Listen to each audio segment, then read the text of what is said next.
Dallas Jenkins joins us. Hello, Dallas. How are you? Good. I'm actually wanting to write down what you were just talking about. I'm like, this sounds great. It is. I'm telling you, every school should have these things. Yes. We were, nobody wants to arm teachers. If you put your hand around the corner outside the door yes. and somebody's in the hallway, yes, kids will be hit with tear gas, but nobody will die. Yeah. And the police can take that guy down. Yeah. It's crazy. No, I know. It sounds amazing. I'm Yeah. literally going, I'm going to get this for my home. Yeah, they're great. How are you? I'm good.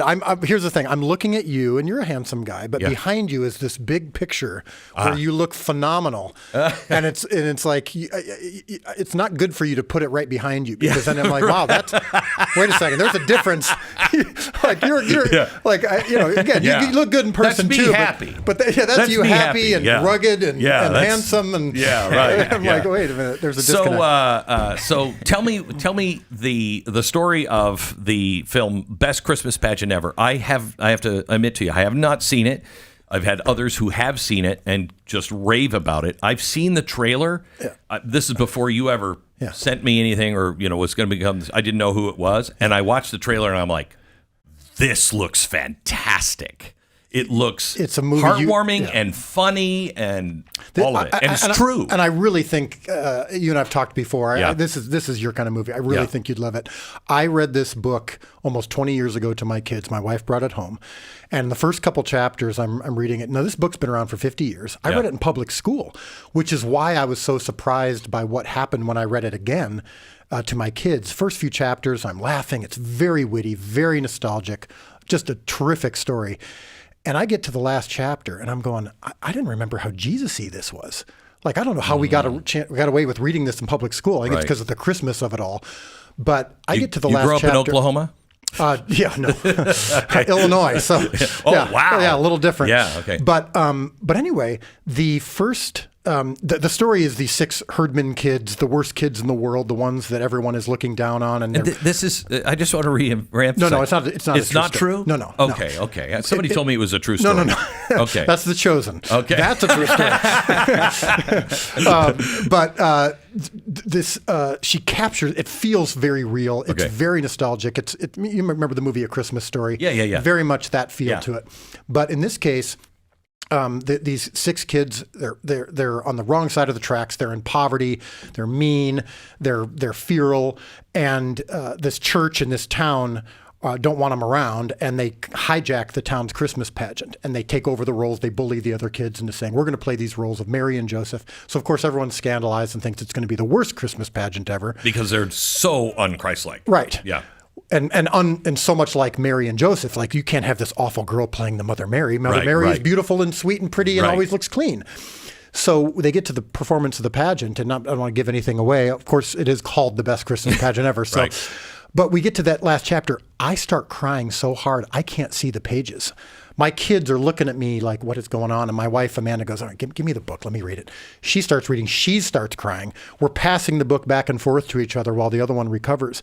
The story is just so beautiful because it's because of these kids' poverty, because of their outsider status. Yeah. They're actually closer to the heart of the true story than anyone else is. And so it ends up transforming this town, and the town, of course, so everyone is learning something new because these kids have never heard the story before. So they're asking all these questions. Well, that's a better ending than I thought that was. I thought it was that the people that were helping the kids actually kind of changed the kids to have those kids transform the It's fantastic. That's the thing. The church learns from these outsiders because we've taken for granted the Christmas story and the Christmas pageants, and we think of the sweet little nativity and the halo around everyone's head, and these kids are going, wait a minute, why wouldn't they let a pregnant woman into the inn? They had and they're asking all these questions that we take for granted, and so their perspective on the story is just closer to the truth of it because of their unique perspective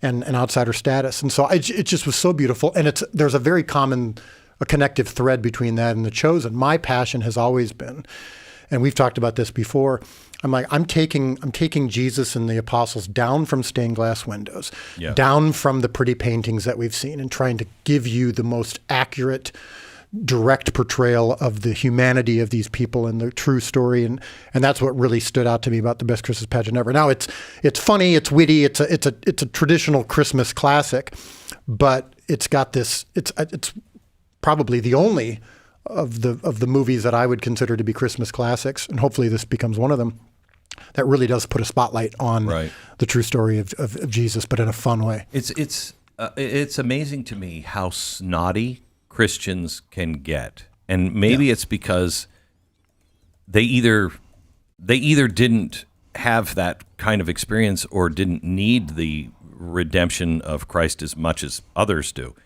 But Christ came for the ones that needed redemption. And we all need it, but needed the redemption really badly. Yeah. He was always around those kinds of kids. He's saying, I came for the sick, not for the healthy. Right. And there's a line in the trailer and in the movie where the mom who's volunteering to do this pageant, everyone in the church is telling her, no, just get rid of the herdmans. We need to protect our sacred Christmas pageant. And at one point her daughter says, shouldn't we just get rid of them?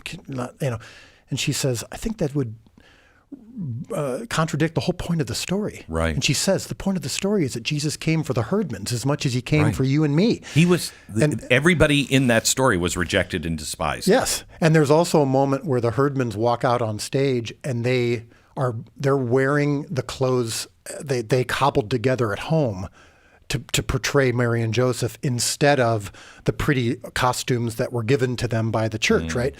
And one of the girls in the choir who's against them goes, oh, look at them. They look like refugees. And the main character's looking at them. She goes, yeah, they do.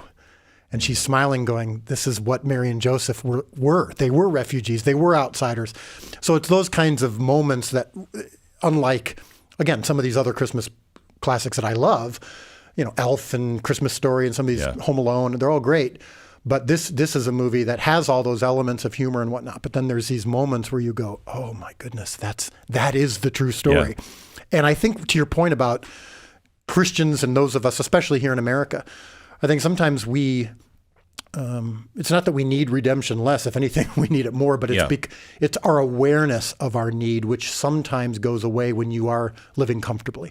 Comfort can oftentimes cause you to take for granted who came for us not comfortable. Jesus was born into a stable, into a rough environment, on the run, hiding, outsiders, refugee, all that stuff. He came as a suffering servant, not as a conquering king.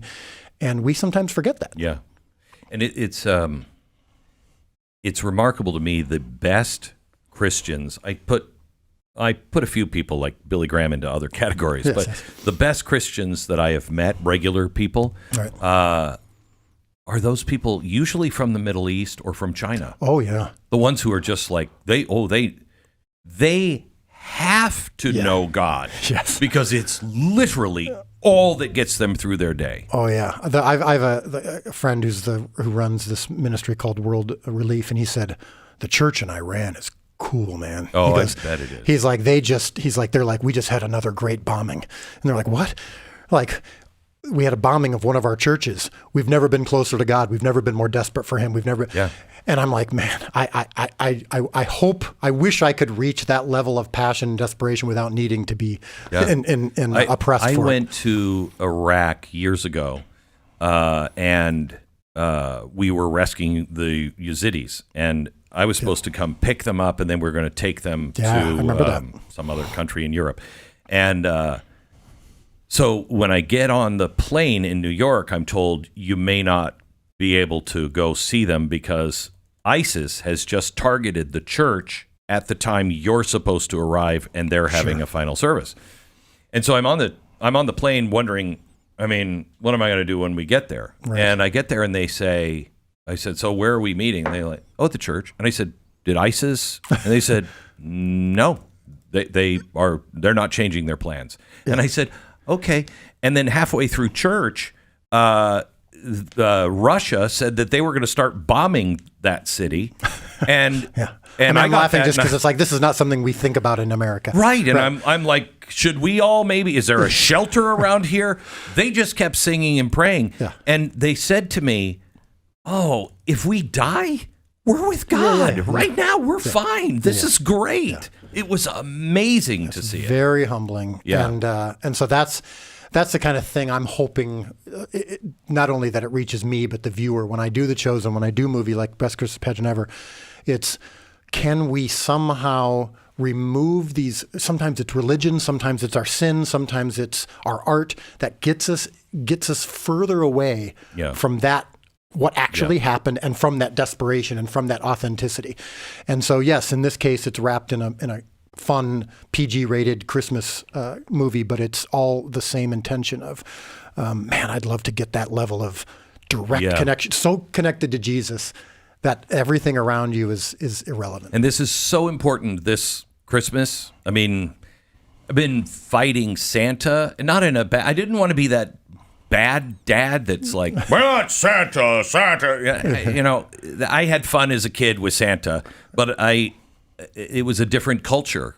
The culture said Christmas was about Jesus, not Santa, and Santa was just the fun part. And it is so important, and this is a fun way to bring your kids to the true story of Christmas.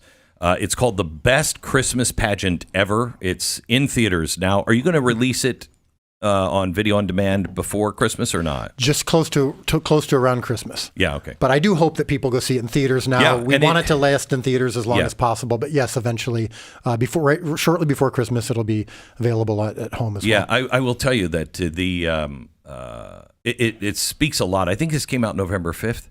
8th, yeah. Yeah, 8th. Right after the election. Yeah, and you know, it is doing really well this early in the New York season. Times liked it, Glenn. Like, it's got a 91% on Rotten Tomatoes. Wow. Wormhole. I know. There's a glitch in the matrix. Yeah. But there seems to be this reaction of like, wow, this movie does take me to where Christmas should be about, and it's been a really cool, really cool experience to see the reaction. So, you hang on just for a second. I have to take a 1-minute break. We're with Dallas Jenkins, creator director of The Chosen and the new movie Must See, The Best Christmas Pageant Ever. See it this week in theaters. It will be great to kick off the holiday and kind of also remind us, hey, God just played a big role in our lives here recently. We saw some miracles. Yes. Let's thank him. Let's thank him for that. I've never heard this before. The people that I know that saw it and that I trust, they said, Glenn, I saw the trailer, and I saw the trailer. I thought it was great and funny. I saw the trailer, and it seemed like a little holiday, Hallmark kind of thing. And they said, the movie is so much better than the trailer. And I've never heard anybody say that about any movie, ever. Yeah, typically the trailer is the very best thing, the highlights of it. Yeah, but, so I can't wait. I'm making reservations at the theater for Thanksgiving. After we have our Thanksgiving, we'll go to the theater that night and watch The Best Christmas Pageant Ever. I have to get you to correct something.